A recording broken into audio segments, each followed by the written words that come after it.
हरिओम। विष्णु जी और साईं बाबा, गुरु पूजन में एक सिक्के के दो पहलू। गुरुवार सिर्फ नाम में ही नहीं, लेकिन यह दिन गुरु को नमन करने का ही दिन है, जो हमें धार्मिकता, ध्यान और आत्म को महसूस करने का मार्ग दिखाते हैं, जो हमारे भीतर की परम ऊर्जा है। विष्णु जी त्रिमूर्ति ब्रह्मा विष्णु महेश में ऊंचे खड़े हैं।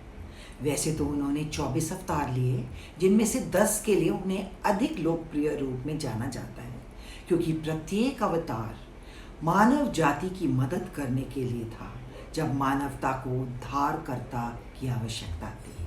कहते हैं कि अभी उनका 10वां अवतार नहीं आया है, अभी वह बाकी है, जो कलयुग के अंत में हमारे उद्धार के लिए प्रकट होगा।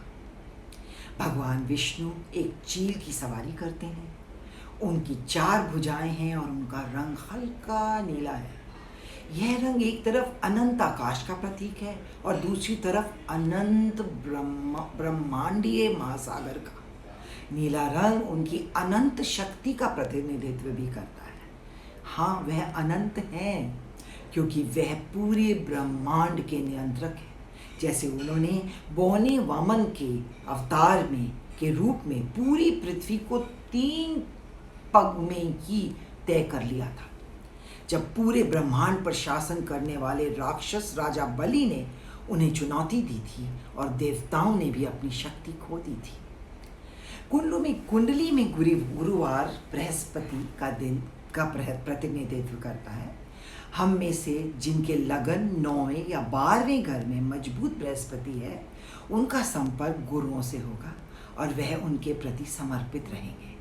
पिछले जन्मों में पहुंची सीमा से शुरू होकर आध्यात्मिकता के मार्ग पर आगे बढ़ेंगे। मैं यहाँ गुरुओं के बारे में बोल रही हूँ, क्योंकि गौतम बुद्ध की तरह हम में से कई लोगों का एक गुरु से दूसरे गुरु के पास जाना तय है, जो स्वीकार्य है।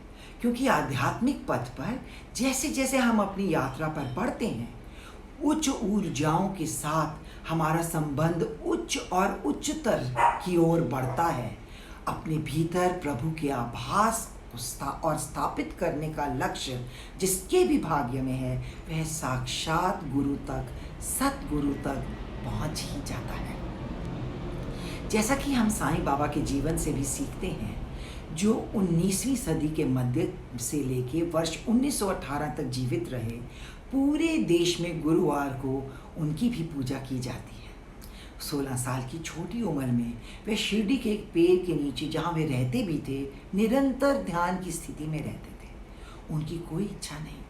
वे सिर्फ एक धर्म की भी मान्यता नहीं करते थे, क्योंकि 5 साल की उम्र तक तो एक मुस्लिम फकीर के द्वारा और बाद में जानकार और सिद्ध गुरु गोपाल देशमुख ने उन्हें पाला। सिर्फ पाला ही नहीं, पर उनका मार्गदर्शन भी किया। वह एक तरफ कुरान को अच्छी तरह वाकिफ थे और दूसरी तरफ शास्त्रों का भी उन्हें पूरा ज्ञान था। उन सभी को सरलता से उन्होंने अपने भक्तों को समझाया। अपने जीवन के अनुसार उन्होंने प्रभु की स्वयं में प्राप्ति के महत्व का प्रचार किया और नाश होने वाली चीज़ों के प्रति प्रेम को हमारी बहुत बड़ी कमजोरी बताया।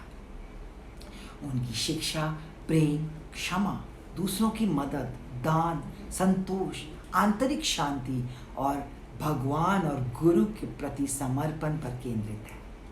उन्होंने सच्चे सतगुरु को समर्पण के महत्व का बल दिया, जो आध्यात्मिक प्रशिक्षण के जंगल में महत्वपूर्ण मार्गदर्शक है। उनकी शक्तियों ने उन्हें एक उच्चारक बना दिया। उनका हृदय करुणा से पूर्ण था, जो उनकी आंखों में साफ दिखाई देता है। उनकी श्रद्धा और सबूरी का स्वर, यानी भक्ति, धैर्य और दृढ़ता, हमें इन्हीं भावनाओं से साईं पथ पर चलने के लिए प्रेरित करती है। गुरुवार को पीला रंग पहनना शुभ होता है, क्योंकि विष्णु जी, साईं बाबा और बृहस्पति ग्रह पीले रंग का प्रतिनिधित्व करते हैं। पीले फूल, दूध, केला, चना, चने की दाल, संतरे, मौसमी जैसे फल चढ़ाएं। साईं बाबा की पसंदीदा सब्जी पालक थी, इसलिए कई लोग इसे दान और भोजन के रूप में भी धारण करते हैं। यदि किसी कुंडली में बृहस्पति कमज़ोर है तो इन्हीं सब चीज़ों का दान कर कर उन्हें अपने ही सेवादारों को दीजिए या किसी ज़रूरतमंद संगठन को भी दे सकते हैं। और साईं बाबा के महान उदाहरण का पालन करने के लिए उन्हीं के शब्दों में सुनिए उन्होंने क्या कहा है। जब तक कोई रिश्ता ना हो कोई कहीं नहीं जाता।